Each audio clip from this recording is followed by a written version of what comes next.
Ng'ennaku z'omwezi 14 omwezi oguwedde omwaka gwe gumu bannayuganda bakkira obusanduuke okulonda abakulembeze baabwe nga bano mwalimu omukulembeze w'eggwanga n'abakiise mu lukiiko lw'eggwanga olukulu. Era okulonda kwagenda okuggwa nga Mwami Yoweri Kaguta Museveni yawangudde obukulembeze bw'eggwanga ate mu bakiise mu lukiiko lw'eggwanga olukulu ekibiina kya NRM kye kyasinze okukiisa ababaka abangi abajjira ku bwannamunyigina ne baddako ekibiina kya NUP kyakwata kyakusatu ate FDC ne kikwata kyakuna. Ebibiina ebirala nabyo byennyini byagoberera. Mu Kampala ekibiina kya FDC kyafiiriddwa ebifo byonna omuli omubaka omukyalo wa Kampala, omubaka akiikirira Makindye, akiikirira Nakawa, akiikirira Kawempe n'ebifo ebirala. Olunaku olwaleero tusobodde okwogerako n'abadde omubaka akiikirira Kawempe South mu lukiiko lw'eggwanga olukulu ng'era ye ssentebe w'akakiiko aka Cosase Mubarak Munyagwa. Ono oluvannyuma lw'ebbanga eddene olunaku olwaleero azzeemu okakalabya emirimu gye era nga mu kakiiko aka Cosase olunaku olwaleero abadde akyazizza ekitongole ekya Kampala Capital City Authority ku nsonga z'ensimbi abakozi b'ekitongole kino ze bafuna omuli akasiimo n'ensimbi endala. Wabula ab'ekitongole kya KCCA tabalinzizza kumala bbanga ddene oluvannyuma lw'okubanga ensonga zaabwe zibadde ziyina ebitongole bya gavumenti ebirala bye zeetaaga era n'abasiibula badde omulungi omulala. To be specific, because Public Service Commission gave us a pertinent excuse. They said that they are carrying out thousands of interviews. So they said that they can only be available after the 24th. So we thought that to be fair to them, would communicate the date after talking to them whether they are, you see, they are doing government work. We didn't do so. The general didn't make any communication, and he is the most needed person here, individual here.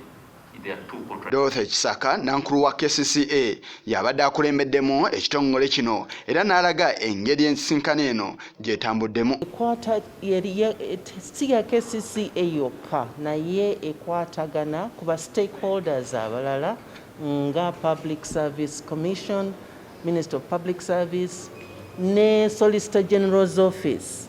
Sinsonga nti waliwo yagitondawo, is a historical issue ekwatagana ku ba staff engeri gye bakoleramu, basasulwa batya, babeerawo batya. Kale twagala kukwatagana ffenna tulabe nti ensonga eno tugigonjoola. Omubaka Mubarak Munyagwa asobodde okutangaaza ku nsisinkano eno era n'awera nga ensimbi ez'ekikula nga kino bwe zitajja kukkirizibwa kuweebwa kyanya. Etteeka tewali tteeka libaakinga kikolwa ekyo. Neera tuzze tubagamba nti bayimirize neera onkudde neera mubagamba please stop the hemorrhage, muyimirize okwonoona. Naye simanyi Madam Jennifer yakiteekawo. Madam Speaker yatuwadde instructions from your report Magunyu, and we intend to do so. Leero tuyise Solicitor General, wa Solicitor General yennyini yaba advisinga yasooka n'abagamba mukikole tekimenya mateeka, nate naddamu n'abagamba mukireke kimenya mateeka. So twaya kumanya kati kyalowooza. Public Service Commission naye tezze tugyetaaga. Kubanga tosobola kugamba nti omuntu afuna obusiimo bubiri n'omuwa million 8 nti ke kasiimo k'omwaka ate n'omanya buli mwezi omuterekera 10%. Ono tumubuuzizza ku nsonga za lipoota akakiiko ke ze kateekeddwa okufulumya ng'ekisanja kye tekinnaggwako era asigadde awaganga bw'alina kyakoze era nti baakufulumya lipoota eziwerako. Omuti okuli ebibala gwe gufa enkonyogo. You see, nze musooke mumanye enzija gye najja naye mugyetegereze. Najja sikyalina bwongo nga bankubiye ku byenze nawa olutalo nayingirira mu lutalo. Nze nayingirira mu lutalo kati mwaga kunfulumiriza mu lutalo.